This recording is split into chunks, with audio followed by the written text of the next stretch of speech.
ఈరోజు దేవుని వాగ్దానం యెషయా గ్రంథము 54వ అధ్యాయం 10వ వచనం. నా కృప నిన్ను విడిచిపోదు, నా కృప నిన్ను విడిచిపోదు. పర్వతములు తొలగిపోయినను, మెట్టలు తత్తరిల్లినను నా కృప నిన్ను విడిచిపోదు. సమాధాన విషయమైన నా నిబంధన తొలగిపోదు అని నీ యందు జాలిపడు యెహోవా సెలవిచ్చుచున్నాడు. దేవుని చేత, దేవుని మహిమ నిమిత్తం ఎన్నుకొనబడిన, ఏర్పరచుకొనబడిన, సృజింపబడిన, తన పేరు పెట్టబడిన తన ప్రజలని దేవుడు ఇశ్రాయేలు వారి కొరకు ఎంతో ప్రేమతో ఆయన తెలియచేస్తారు. యెషయా గ్రంథం 43వ అధ్యాయం 7వ వచనంలో, నా మహిమ నిమిత్తము నేనే వారిని కలుగజేసి తిని, పుట్టించి తిని అని ఇశ్రాయేలు వారిని గురించి చెబుతారు. యెషయా గ్రంథం 55వ అధ్యాయం 3వ వచనంలో, చెవి యొగ్గి నా యొద్దకు రండి, మీరు వినిన ఎడల మీరు బ్రతుకుదురు, నేను మీతో నిత్య నిబంధన చేసేదను, దావీదునకు చూపిన శాశ్వత కృపను మీకు చూపుదును అని చెబుతారు. దేవుడు ఒక షరతుతో కూడిన వాగ్దానమును ఆయన చేస్తూ ఉన్నారు. ఆ షరతుతో కూడిన ఆశీర్వాదం, వాగ్దానం ఏమంటే, మీరు వినిన ఎడల, చెవి యొగ్గి నా మాట వినుటకు వచ్చిన ఎడల అని ఆయన చెబుతూ ఉన్నారు.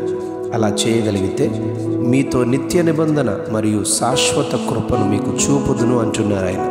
89వ కీర్తన 33వ వచనంలో, మీరు నా కట్టడలను అపవిత్రపరిచి నా ఆజ్ఞలను గైకొనని ఎడల మీ తిరుగుబాటునకు దండముతోనూ మీ దోషమునకు దెబ్బలతోనూ నేను శిక్షించెదను, కానీ నా కృపను అతనికి బొత్తిగా ఎడము చేయను, నా పెదవుల గుండా వెళ్ళిన మాట నిబంధన నేను రద్దుపరచను, మార్చను అని.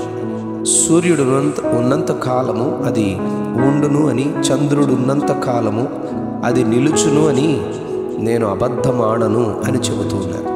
ఈరోజు మన ధ్యాన వాక్యంలో నా కృప నిన్ను విడిచిపోదు అని ప్రభువు చెప్పుటకు కారణం, ఆయన శాశ్వతుడు, ఆయన మాట మార్చుటకు నరుడు కాడు, అబద్ధమాడువాడు కాడు.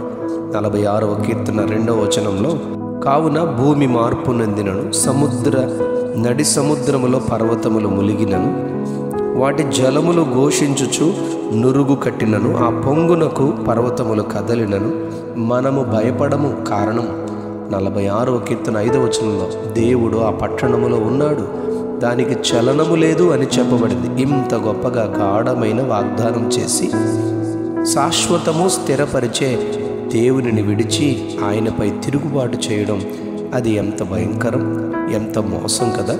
అందుకే ఆయన 57వ అధ్యాయం యెషయా గ్రంథం 17వ వచనంలో, వారి లోభము వలన కలిగిన దోషమును బట్టి నేను ఆగ్రహపడి కొట్టి తిని, నేను నా ముఖము మరుగు చేసుకొని కోపించి తిని, వారు తిరుగుబడి తమకిష్టమైన మార్గమును నడుచుచూ వచ్చిరి, నేను వారి ప్రవర్తన చూచి తిని, దుష్టులకు నెమ్మది ఉండదు, వారి భక్తిహీనత వలన కదులుచున్న సముద్రము వలె బురద అను పాపమును పైకి వేస్తూ ఉన్నారు.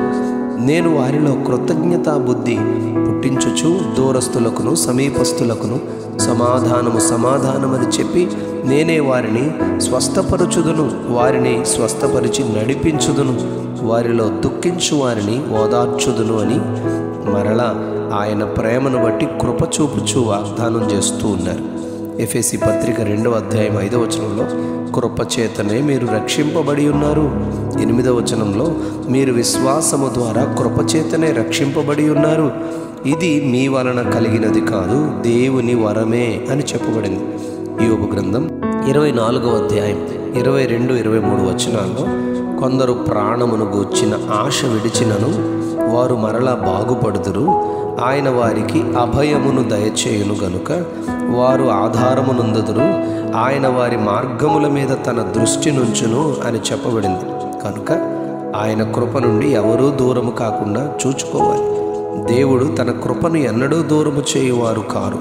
కృపకు దూరమైన వారు మరలా అతిక్రమములను దాచిపెట్టక ఒప్పుకొని విడిచిపెట్టి ఆయన చెంతకు చేరితే కృపను మరలా ఆయన అనుగ్రహించును అని మనం గమనిస్తాం.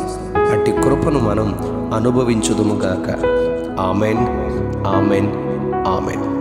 నా కృప నిన్ను విడిచిపోదు, నా కృప నిన్ను విడిచిపోదు. ఆమెన్.